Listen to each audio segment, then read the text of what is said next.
जब कुर्मियों पर सवाल उठाया गया कि लोगों ने कहा कि अंग्रेजों ने लेकर आया, तो आपने कहा कि कुर्मी का झारखंड में तब से संबंध है जब से धान का है। उस बयान को लेकर भी बहुत सारा ये होगा कि भाई ये तो केवल अपने समुदाय को तो नहीं। देखिए, मेरा मानना है सच्चाई को रखना चाहिए। देखिए, भारत एक संवैधानिक देश है, ये लोकतंत्र का हिस्सा है कि किसी को सूचीबद्ध होना, सूची से हटा देना।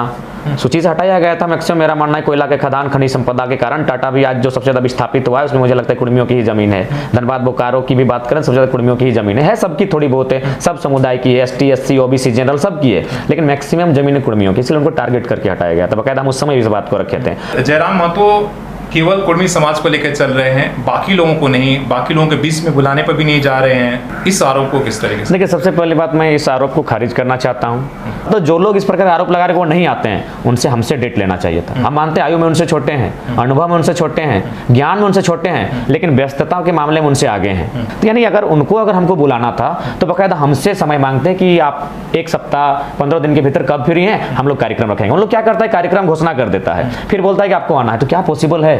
कोडरमा गए थे, काफी जनसंख्या में लोग थे, काफी भीड़ थी। कोडरमा एक ऐसा जिला है जहां मेरे सौ जातीय लोग नहीं हैं, तो फिर ये तो आरोप सरासर गलत है। जब से आपने ये कहा कि भाई जब कुर्मियों पर सवाल उठाया गया, जब ये बात हुआ कि लोगों ने कहा कि अंग्रेजों ने लेकर आया, तो आपने कहा कि कुर्मी का झारखंड में तब से संबंध है जब से धान का है। 5000 साल का इतिहास बोले उससे पुराना है। उस बयान को लेकर भी बहुत सारा ये होगा कि भाई ये तो केवल अपने समुदाय को, तो क्या आप इतिहास बताना, आपको लगता है कि वो बयान सब भूल है या आगे भी आपका? नहीं, देखिए, अगर एक बात बताइए, सबसे पहला बात मैं बार बार कहता हूँ कि एक ऐसी व्यवस्था कोई किसी की रोटी पर नजर ना गड़ाए। अगर मेरा मानना है, अगर बात से ही बात बनती है, तो अगर हम कोई तथ्य रखें तो गलत नहीं हो। तो इसीलिए हमने, जब आप बार बार ये आरोप लगा रहे थे, तो मेरा मानना है जब अगर मीडिया हमसे सवाल करे तो अगर हम कुछ जानते हैं तो उसको रखना चाहिए। तो इसलिए लोग उसको समझने के दृष्टिकोण से, आज तक आपके जो लीडर थे वो रखने में बड़े कुर्मी समाज के जो विधायक हैं, सांसद, वो बात नहीं करना चाहते हैं। जब भी कहा जाता है तो वो बोलते हैं कि नहीं भैया, इस मुद्दे से मुझे अलग रखना। नहीं, देखिए, मेरा मानना है सच्चाई को रखना चाहिए। देखिए, भारत एक संवैधानिक देश है, यहाँ 1965 में लोकूर समिति बनी है, उसके 5 मापदंड होते हैं। तो ये संविधान का फैसला है, संविधान का विषय है, ये लोकतंत्र का हिस्सा है कि किसी को सूचीबद्ध होना, सूची से हटा देना। सूची से हटाया गया था मैक्सिमम, मेरा मानना है कोयला के खदान, खनिज संपदा के कारण। टाटा भी आज जो सबसे ज्यादा विस्थापित हुआ है उसमें मुझे लगता है कुर्मियों की ही जमीन है। धनबाद बोकारो की भी बात करें, सबसे ज्यादा कुर्मियों की ही जमीन है। सबकी थोड़ी बहुत है, सब समुदाय की है, ST SC OBC जनरल सब की है, लेकिन मैक्सिमम जमीन कुर्मियों की, इसलिए उनको टारगेट करके हटाया गया था। बकायदा हम उस समय इस बात को रखे थे, और हम तो इस बात को भी रखते हैं कि कोई किसी का हिस्सा क्यों खाए भाई। संथाल अपना खुश रहे, उराव अपना खुश रहे, मुंडा अपना खुश रहे, अरे ब्राह्मण भी अपना खुश रहे, भूमिहार भी खुश रहे, सब खुश रहे, मुसलमान भी खुश रहे, सब अपना अपना हिस्सा खाए। बकायदा हम तो ये भी तर्क दिए कि भाई जब भारत संविधान 1950 में बना था तो किसी को उम्मीद नहीं थी कि मतलब उसके लगभग 66 साल बाद EWS आएगा, क्योंकि भारत के संविधान में 15 और 16 में इसी बात का जिक्र है कि कोई व्यक्ति सामाजिक और शैक्षणिक स्तर से पिछड़ेगा तो ही उसको आप मतलब संरक्षण दे सकते हैं। लेकिन बकायदा पहली बार आया EWS यानी इकोनॉमिकली वीकर सेक्शन। क्यों ना भाई, लगा जरूरत लगी उस समय एक मनुष्य को माने हितार्थ के लिए। तो मैंने भी इस बात को तर्क दिया है कि भाई जरूरत पड़े तो आप, जिस प्रकार असम में टी ट्राइब्स है, तो झारखंड में फार्मिंग ट्राइब्स, एग्रीकल्चर ट्राइब्स के नाम पर एक नई सूची बनाइए, उसमें बकायदा उसको जगह दीजिए। क्योंकि आज ये लड़ाई है, अगर आज मुझे लगता है अभी तो सूचीबद्ध नहीं है, लेकिन आज उनकी जनसंख्या 20% ही मानते हैं। आज 264 को ब्लॉक है, कई को वीडियो है उस समुदाय से, मुझे लगता है 5 को भी नहीं होंगे।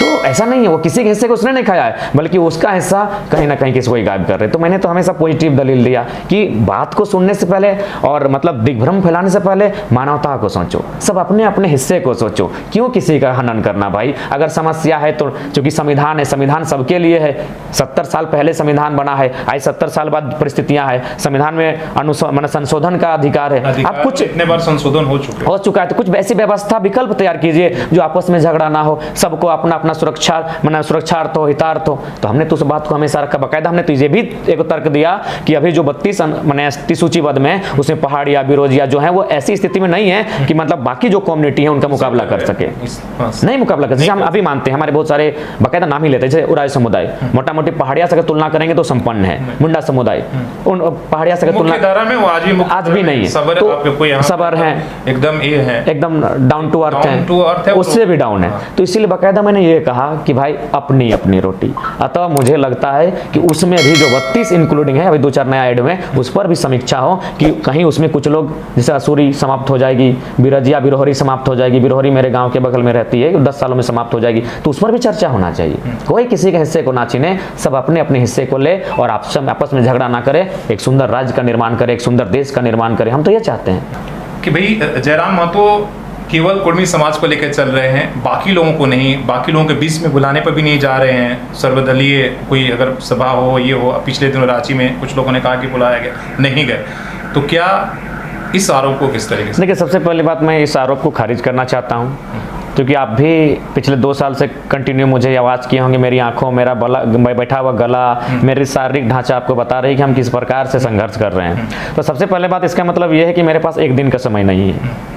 आपसे भी कई बार बात हुई कि आपसे मिलेंगे, आपको अपना बयान देंगे बाकायदा, लेकिन आज हमको लगता है कि 6 महीना पहले आपसे बात हुई है और आज हम 6 महीना बाद आपसे इंटरव्यू दे रहे हैं। इसका मतलब क्या है कि हमारा शेड्यूल ही ऐसा है। अतः जो लोग इस प्रकार आरोप लगा रहे वो नहीं आते हैं, उनसे हमसे डेट लेना चाहिए था। हम मानते हैं आयु में उनसे छोटे हैं, अनुभव में उनसे छोटे हैं, ज्ञान में उनसे छोटे हैं, लेकिन व्यस्तता के मामले में उनसे आगे हैं। हमारा भेजो शेड्यूल है, लगभग आज 2 सालों में 700 सवा 700 दिन होता है, हम 1000 को जनसभा संबोधन कर चुके हैं। तो यानी अगर हमको बुलाना था तो बाकायदा हमसे समय मांगते कि आप 1 सप्ताह 15 दिन के भीतर कब फ्री हैं, हम लोग कार्यक्रम रखेंगे। उन लोग क्या करता है, कार्यक्रम घोषणा कर देता है, फिर बोलता है कि आपको आना है। तो क्या पॉसिबल है? जिस दिन उन लोग कार्यक्रम रखा, मेरा दोनों दिन सभा था। तो आप ये कह सकते हैं कि भाई हम धर्म या जात या राजनीति नहीं, जो भी बुलाएगा सबका। हाँ बिल्कुल, जो बुलाएंगे, जहाँ मुद्दा होगा, जहाँ हमारी जरूरत होगी, हम वहाँ जाएंगे। अभी देखिए, कोडरमा गए थे, काफ़ी जनसंख्या में लोग थे, काफ़ी भीड़ थी। और कोडरमा, जाहिर सी बात है, कोडरमा एक ऐसा जिला है जहाँ मेरे सौजातीय लोग नहीं हैं। तो फिर ये तो आरोप सरासर गलत है। हम लातेहार गए थे, वहाँ भी ओराव बेल्ट था, उनकी मैक्सिमम जनसंख्या थी। देखिए, जहाँ मुद्दा है, जो लोग मुद्दों के साथ हैं और जो विस्थापित हैं, और हम लोग चूँकि खुलकर बात कर रहे हैं। हाल ही फिलहाल एक माँ का बयान आ रहा था, बूढ़ी माँ थी जो हमारे पक्ष में बोल रही थी, बाकायदा हमको कोई शॉर्ट कटिंग से वीडियो भेजा था। तो ऐसा नहीं है, हम लोग जो सब कुछ जान चुके हैं लोग कि भाई हम लोग हक की लड़ाई लड़ रहे हैं, और बहुत कम लोग होते हैं जो इस प्रकार की जेन्युइन मुद्दों को इतनी निडरता के साथ रख सके। बाकी देखिए, सबसे पहला बात, जो पॉलिटिकल पर्सन यहाँ स्थापित हैं वो तो पहले प्रयास किए खरीदने का, तोड़ने का। हमारे बहुत सारे साथियों को भी तोड़े, इधर घुमाएं फिराएं। हमसे भी सवाल बनता है कि आपके साथी नहीं है, तो हम क्या करें? उनको तोड़ा गया है पॉलिटिशियन के माध्यम से। हमको भी बहुत सारा ऑफर आया। लोग मैंने इंटरव्यू किया जो बोकारो से हैं, उन्होंने कहा कि भाई उन्होंने अपना अलग रास्ता कर लिया, एकला चलो, वो अपने राजनीति के स्वार्थ में आंदोलन को एक तरीके से, भाषा आंदोलन को एक कर दिया। इस तरह का आरोप नहीं, एक्चुअली ये है कि हम स्पष्ट कहना चाहेंगे कि लोगों ने उम्मीद की है, लोग हमारे साथ हैं, लोगों ने हमें प्रेम किया है। आज मुद्दों में अगर किसी धरना देना हो तो 24 घंटा जाकर सड़क पर हम बैठें, तो जाहिर सी बात है अब हम अपने आइडियाज़ के साथ चलेंगे, क्योंकि हमें आपके साथ संदेह है कि जिस प्रकार इससे पहले आंदोलन बिका है, आप कहीं किसी के साथ आपका गठबंधन तो नहीं, क्योंकि हमने तो स्पष्ट कह दिया हमारा जनता के साथ, शोषितों के साथ हमारा संबंध है। तो इसलिए लोग पहले प्रयास किए। बाकायदा आपके चैनल के माध्यम से हम कहना चाहेंगे, हमें भी ऑफर आया था कि इस रंग की स्कॉर्पियो ले लो, दिस दैट ये ले लो। मैं किसी का नाम सार्वजनिक नहीं करूँगा। हमने कहा कि जो जनता का प्यार मिला है वो शायद इस जीवन में और फिर से अगर जन्म मिले तो ये प्रेम संभव नहीं।